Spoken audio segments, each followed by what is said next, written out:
Hi friends, welcome to Spicy Pot. இன்றைக்கி நான் avocado பழத்தில் நல்ல சத்தான ஒரு பிரெட் டோஸ்ட்டும் கூடவே நல்ல ஹை ப்ரோட்டீனாக இருக்கிற ஒரு எக் பைட்ஸும் அப்படி செய்கிறேன்னு பார்க்க போகிறோம். இதை நான் டின்னருக்கு எடுத்துக்கிட்டேன்.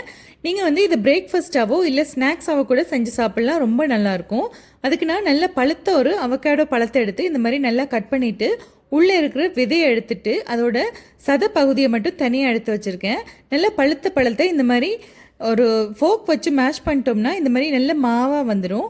இதில் நான் ஒரு பாதி தக்காளி பழம் எடுத்திருக்கேன். கூடவே ஒரு பாதி வெங்காயம், கொஞ்சமாக கொத்தமல்லியில் குட்டியாக கட் பண்ணி போட்டிருக்கேன். ஒரு அரை டீஸ்பூன் அளவுக்கு மிளகுத்தூள், ஒரு அரை டீஸ்பூன் அளவுக்கு சில்லி ஃப்ளேக்ஸ், உங்கள் காரத்துக்கு ஏற்ற மாதிரி அட்ஜஸ்ட் பண்ணிக்கோங்க. தேவையான அளவுக்கு உப்பு சேர்த்துக்கலாம். கூடவே ஒரு கொஞ்சமாக எலுமிச்சம்பழம் விட்டுடலாம். ஒரு கால்வாசி எலுமிச்சம்பழம் அளவுக்கு விட்டால் போதும்.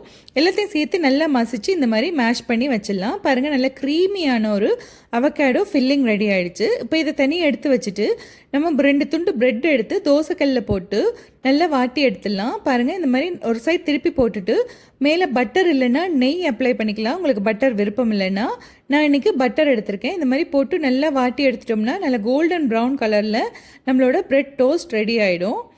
பாருங்கள், இந்த மாதிரி நல்லா கோல்டன் ப்ரௌன் கலரில் வந்ததுக்கப்புறமா கிறிஸ்பி ஆகிடும் மேலால். இதை நம்ம தனியாக எடுத்து வச்சிடலாம். இப்போ நம்ம ரெடி பண்ணி வச்சு இந்த அவகேடோ ஃபில்லிங் எடுத்து அந்த பிரெட் மேலே நல்லா இந்த மாதிரி பட்டர் தடவுற மாதிரி ஃபுல்லாக ஸ்ப்ரெட் பண்ணி தடவி விட்டுடலாம். பாருங்கள், இந்த மாதிரி நல்லா தடவிட்டு மேலால் நீங்கள் இன்னொரு பிரெட் கவர் பண்ணி கூட சாப்பிட்லாம்.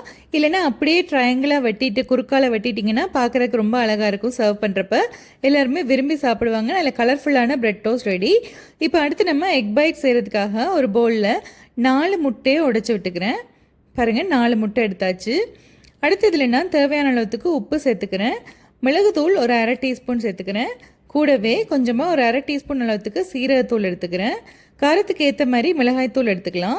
அடுத்தது ஒரு குட்டியான கேரட்டை துருவி சேர்த்துக்கிறேன். கூடவே ஒரு 100 கிராம் அளவு பன்னீரை துருவி சேர்த்துக்கிறேன். அடுத்தது ஒரு சின்ன சைஸ் அளவுக்கு பெரிய வெங்காயத்தை குட்டியாக நறுக்கி சேர்த்துக்கிறேன். கூடவே கொத்தமல்லியிலையும் குட்டியாக நறுக்கி சேர்த்துக்கிறேன். இப்போ எல்லாத்தையும் சேர்த்து நல்லா இந்த மாதிரி கலந்து வச்சிடலாம். பாருங்கள், நம்மளோட முட்டை மிக்சர் ரெடி ஆகிடுச்சு. இப்போ இதை நம்ம சுட்டு எடுக்க போகிறோம். ஒரு குழிப்பணியான சட்டி எடுத்துக்கிறேன். அதில் கொஞ்சமாக நல்லெண்ணெய் இந்த மாதிரி ட்ராப்ஸில் விட்டுக்கிறேன். அதில் நம்ம ரெடி பண்ணி வச்சு இந்த முட்டை கலவையை கொஞ்சமாக இந்த மாதிரி எல்லா குழியிலையுமே நிரப்பி விட்டுடலாம். இது கொஞ்ச நேரத்தில் மீடியம் ஃப்ளேமில் வச்சு நம்ம வேக வைக்கிறப்போ இந்த மாதிரி நல்லா வெந்து வரும். அடுத்த சைடில் நம்ம திருப்பி போட்டுடலாம். இந்த ப்ராசஸ் ஃபுல்லாக நீங்கள் மீடியம் ஃப்ளேம்லேயே வச்சு செய்யணும். அப்போ தான் உள்ளேயும் முட்டையெல்லாம் நல்லா வெந்து ஃபுல்லாக எக் பைட்ஸ் ஃபுல்லாக நல்லா வேகும். பாருங்கள், நல்லா கோல்டன் ப்ரௌனில் வெந்ததும் இதை நம்ம தனியாக எடுத்து சர்வ் பண்ண ரெடி ஆகிடுச்சு. எப்போவுமே இட்லி தோசைன்னு சாப்பிட்டுட்டு இருக்காம கண்டிப்பாக இந்த டிஃப்ரெண்ட்டான டின்னர் காம்போவை நீங்களும் ஒரு தடவை ட்ரை பண்ணி பாருங்கள். இதை நீங்கள் ஸ்நாக்ஸாவோ இல்லை பிரேக்ஃபாஸ்ட்டாவோ கூட எடுத்துக்கலாம். உங்களுக்கு பிடிச்சிருந்துச்சின்னா கண்டிப்பாக கமெண்ட்டில் சொல்லுங்கள். இன்னொரு வீடியோவில் பார்க்கலாம். பாய்.